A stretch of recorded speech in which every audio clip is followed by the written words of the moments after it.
Assalamualaikum warahmatullahi wabarakatuh. Perkenalkan, nama saya Ratu Ariana Zuaria dari kelas 4E dengan NIM 6670210033. Di sini saya akan mempraktekkan uji validitas dengan menggunakan SPSS dengan data hasil kuesioner penelitian saya.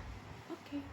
Di sini saya menggunakan kuesioner penelitian ini variabel e-commerce. Nah, setelah itu saya pindahkan ke Excel X1, X2, X3, X4 dan X total. Kemudian saya copy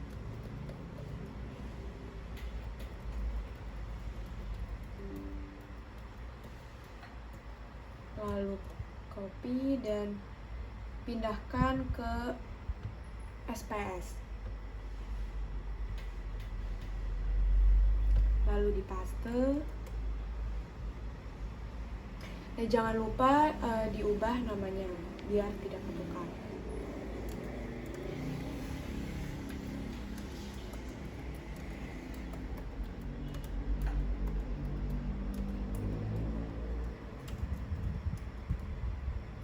Nah, selanjutnya setelah diganti nama tersebut, lalu kita akan menghitung hasil uji validitas, yaitu dengan menggunakan analyze, correlate, terus pakai yang varian bivariate.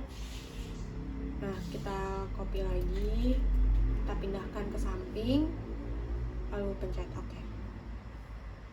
Nah, dapat dilihat ini adalah tabel uji validitas dengan menggunakan SPSS. Nah, bisa dilihat ya, ini ada 0,743, 0,601, 0,919 dan 1. Berarti menandakan bahwa uji validitas ini telah valid karena di sini dalam penelitian saya menggunakan 5% yaitu sebesar R tabelnya yaitu sebesar 0,294. Maka dapat dikatakan uji validitas ini valid karena R hitung lebih besar daripada R tabel.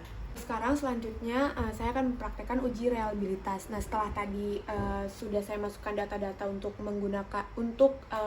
menentukan hasil uji validitas, selanjutnya ini langsung saja untuk membuat uji reliabilitas langsung aja ke analyze. Terus kita pakai, kalau untuk reliabilitas kita pakai scale ya, terus ke reliability analysis. Nah, untuk reliabilitas ini kita tidak usah memasukkan X total, hanya X1 sampai X4. Kemudian dipindahkan ke table items ini. Nah, oke, lalu pencet OK. Nah, bisa dilihat ini tabel uji reliabilitas. Selanjutnya, setelah melakukan uji validitas dan uji reliabilitas, selanjutnya yaitu menentukan regresi linear sederhana. Nah, untuk regresi linear sederhana kita menggunakan dua variabel. Nah, di sini untuk variabel pertama yaitu ada variabel e-commerce yang dimasukkan ke dalam SPS-nya yaitu hanya X totalnya saja. Nah, sedangkan untuk variabel yang kedua yaitu variabel perilaku konsumtif dan yang dimasukkan ke dalam SPS yaitu Y total. Nah, kan di sini sudah terdapat di Excel ya, datanya sudah terdapat di dalam Excel. Nah, sudah tinggal kita yang X totalnya dan Y totalnya tinggal kita copy untuk dimasukkan ke dalam SPSS.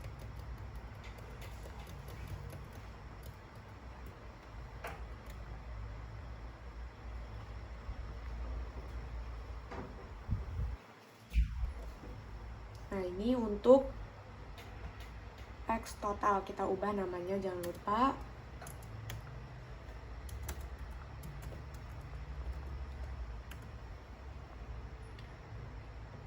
Nah, untuk satu lagi yaitu kita memasukkan variabel keduanya yaitu Y total.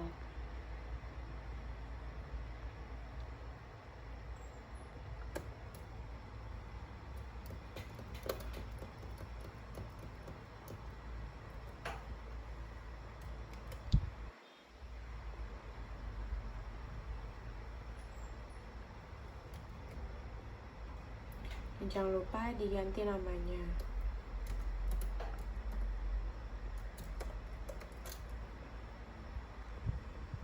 Nah, selanjutnya untuk menentukan regresi linear sederhana sama kita pencet analyze, cuman di sini kita menggunakan regression. Nah, kita pakai yang linear. Nah, untuk X totalnya ini kita pindahkan ke independent. Sedangkan untuk Y totalnya kita pindahkan ke dependent. Nah, selanjutnya udah tinggal langsung pencet OK. Nah, bisa dilihat ini hasil tabel regresi linear sederhana.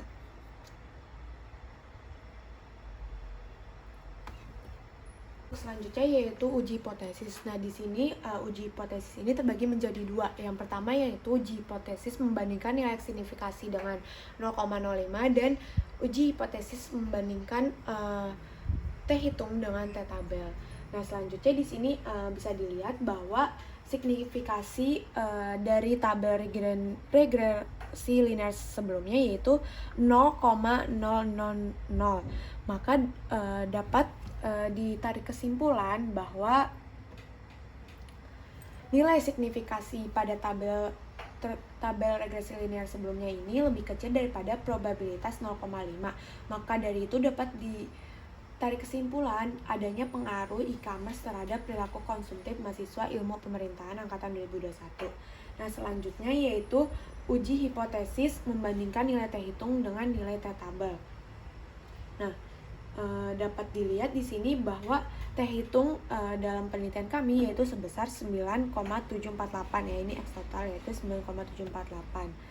Nah, bisa dilihat di sini kemudian kita menghitung T tabel dengan rumus ini, DF sama dengan N-2 sama dengan 45 dikurang 2 sama dengan 43. Bisa dilihat. Jadi hasilnya yaitu dari hasil hitungan ini terdapat hasil 2,017.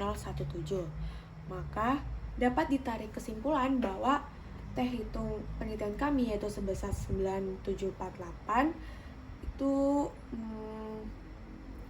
lebih besar dari T tabel yaitu sebesar 2,017. Maka dapat ditarik kesimpulan bahwa adanya pengaruh e-commerce terhadap perilaku konsumtif mahasiswa ilmu pengetahuan angkatan 2021.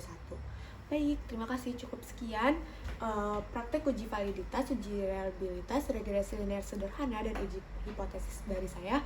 Kurang lebih mohon maaf. Wassalamualaikum warahmatullahi wabarakatuh.